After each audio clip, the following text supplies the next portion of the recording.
بسم الله الرحمن الرحیم. الحمد لله والصلاة والسلام على رسول الله وعلى آله وأصحابه أجمعین و من تبعهم بإحسان إلى يوم الدین. دوستان عزیز، سروران گرامی، السلام علیکم و رحمت الله و برکاته. ما در برنامه شگفتی های آفرینش قرار داریم و مسائل را خدمت شما عرض می کنیم که همش به دین و زندگی ما تعلق دارد. دوستان عزیز، ما در جهان زندگی می کنیم که خداوند متعال در این جهان خیلی مخلوقات عجیب و غریبی را آفریده است. دارای عجایب و شگفتی های هست و هر مخلوق خداوند دارای حکمت های هست. خداوند هیچ چیز بیهوده نیافریده است. ما ترى فی خلق الرحمن من تفاوت. بیهودگی از صفات خداوند نیست. خداوند منزه است از هر نوع بیهودگی. انسان است که گاه کارهای بیهوده را انجام میدهد. بیهوده به این معنی است که نه دو فایده دینی هست و نه فایده دنیوی هست. پس خداوند متعال تمام کائنات، تمام چیزهایی را که در این جهان آفریده است، دو حکمت ها هست، دو درس ها و اندرز هایی است که شاید ما بعضی اوقات او را درک کنیم، بعضی اوقات از درک از او عاجز میمانیم. لذا بحث ما هم دوستا در این رابطه هست که ما در آفرینش خداوند، در کائنات خداوند توجه بکنیم و هر چیزی را که میبینیم یا کشف میکنیم بدون شک در اونجا عظمت، بزرگی خداوند متعال ثابت می شود. عظمت و بزرگی خداوند او چی است؟ دو ثابت می شود. این مخلوق که به این زیبایی و به این نظم آفریده شده است، این قدرت لایتناهی خداوند متعال برای ما ثابت می سازد. خداوند ذات قادر هست. اگر شما ببینید دوستا، کوچکترین مخلوق زنده که او را ما به چشم میبینیم، مثلا همین مرچه های بسیار ریزی هست یا مرچه های زرد ما میگوییم.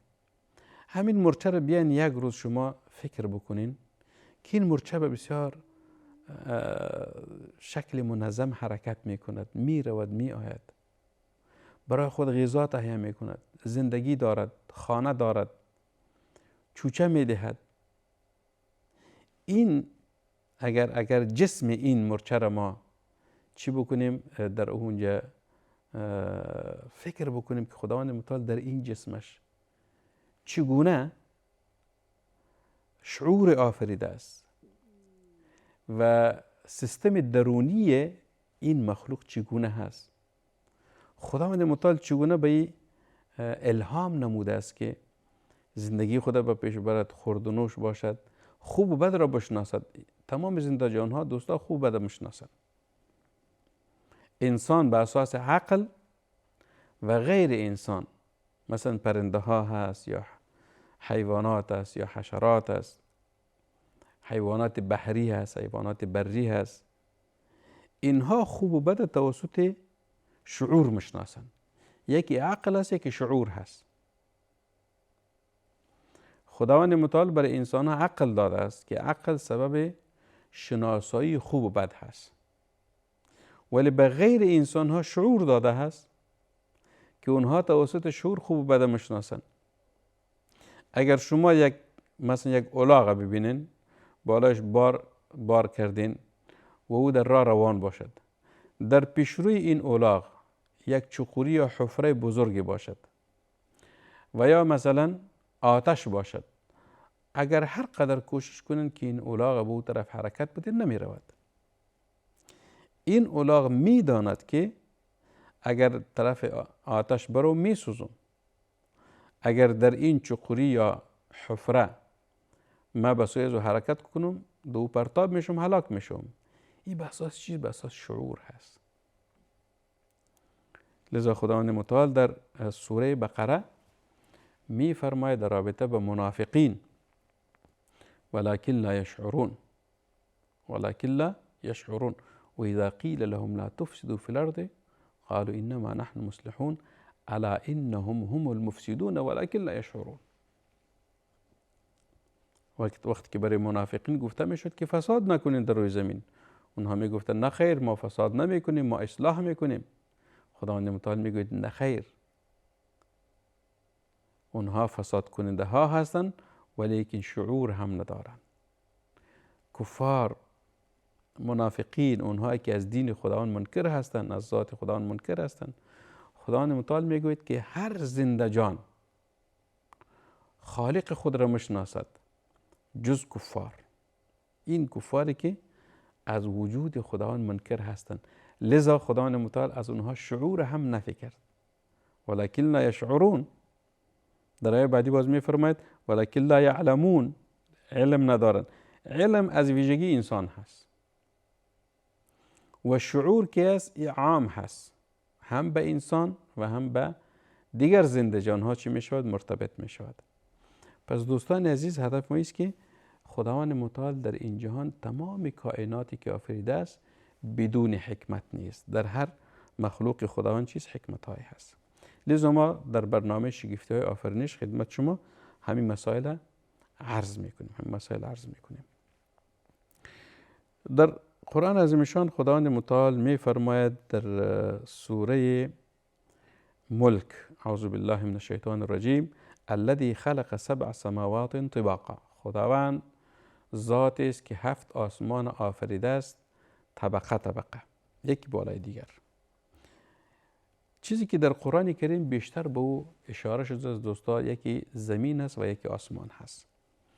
آسمان به 2 واژه در قرآن کریم استعمالش آمده است، یکی سماوات است و یکی سما است. و انزلنا من السماء ماء طهورا، ما از آسمان آب پاکی را نازل کردیم.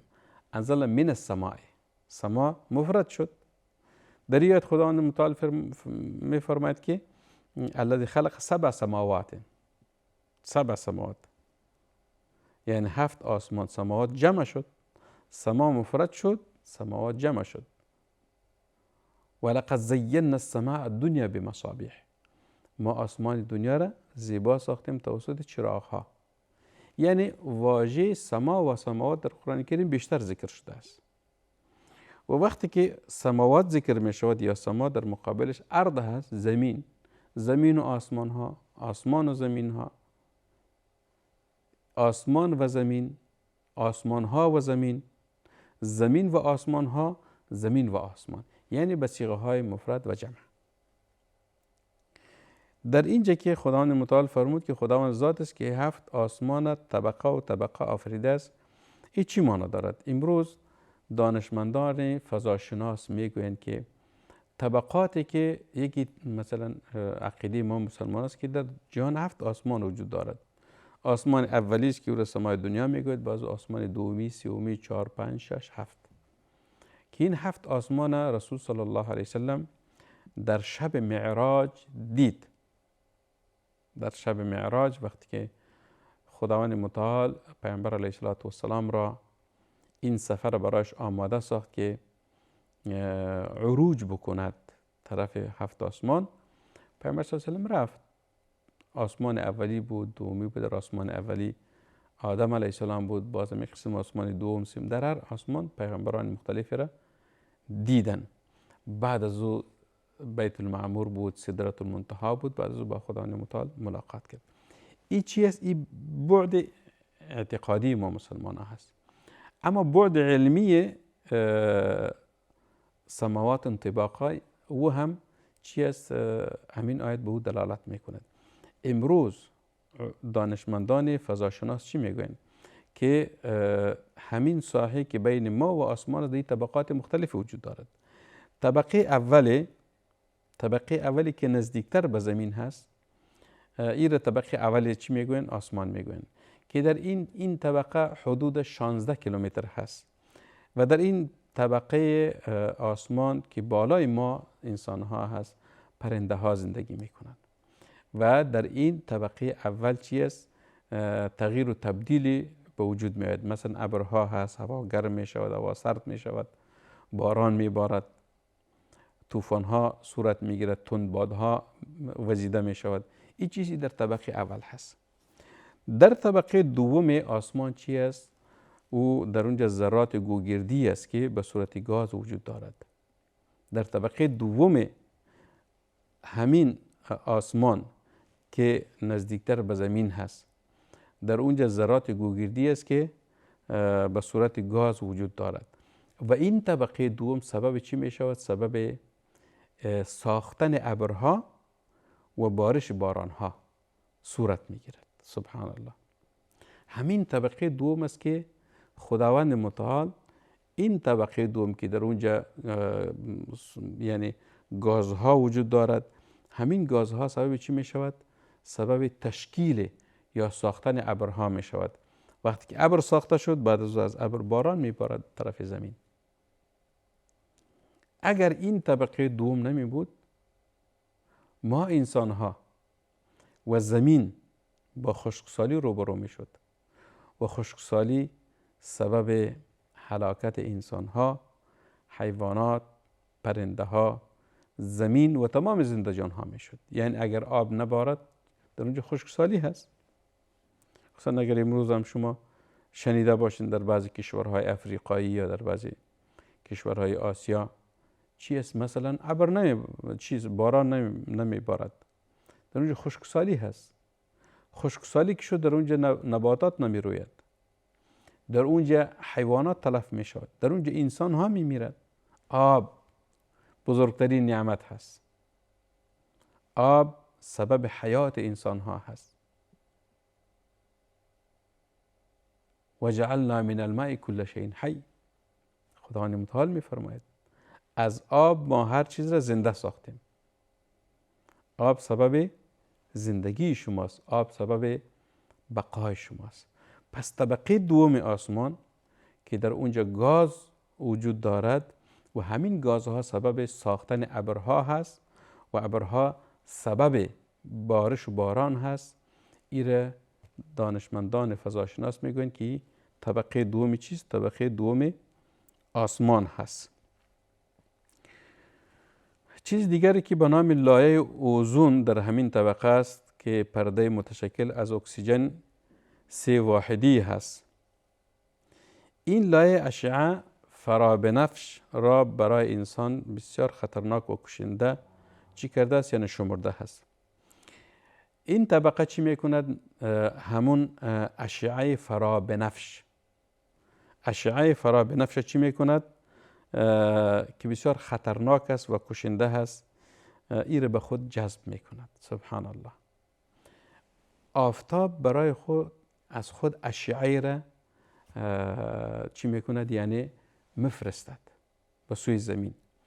این اشعه مستقیم به طرف زمین میآید، ولی خداوند متعال در بین زمین و در بین همین اشعه فرابنفش یک لایه را آفریده است که او را اوزون میگویند و این اوزون از چی است؟ از اکسیژن 3 واحدی تشکیل شده است که این اکسیژن چی میکند؟ یعنی امین لایه اوزون امین اشعه فرابنفش را فیلتر میکند. امو مواد مفید به زمین مفرستد و امو مواد مضر چی میکند؟ از بین میبرد. در اونجا فیلتر میشد. مثلا ما میبینیم که میگه یک فیلتر از آب فیلتر میکند. آب فیلتر چی مانه؟ یعنی امو مواد مضر از دور میسازد و مواد مفید در اونجا میگذارد تا انسان از او استفاده کند. همین لایه اوزون دوستان عزیز میگه در همین طبقه موجود است که به شکل پرده از اکسیژن 3 واحدی تشکیل شده است که این لایه اوزون چی میکند؟ اشعه فرابنفش فیلتر میکند و دوباره او را به زمین میفرستد. وقتی که فیلتر شد به زمین میفرستد. اگر این لایه اوزون نمی بود مستقیما این اشعه فرابنفش به زمین فرستاده میشد و سبب هلاکت اهل زمین میگردید و سبب هلاکت انسان ها و زنده جان ها میگردید. لذا حتی امروز به اساس همین ماهواره هایی که کشورهای مختلف به سوی فضا پرتاب میکنن میگوین بعضی سوراخ های در همین لایه های اوزون صورت گرفته است که اون سوراخ ها یا اون پارگی سبب ورود همین اشعه فرابنفش می شود به سوی زمین و این اشعه با سبب بیماری های جلدی و دیگر بیماری ها می شود که خطر است به انسان ها و به اهل چی؟ به اهل زمین.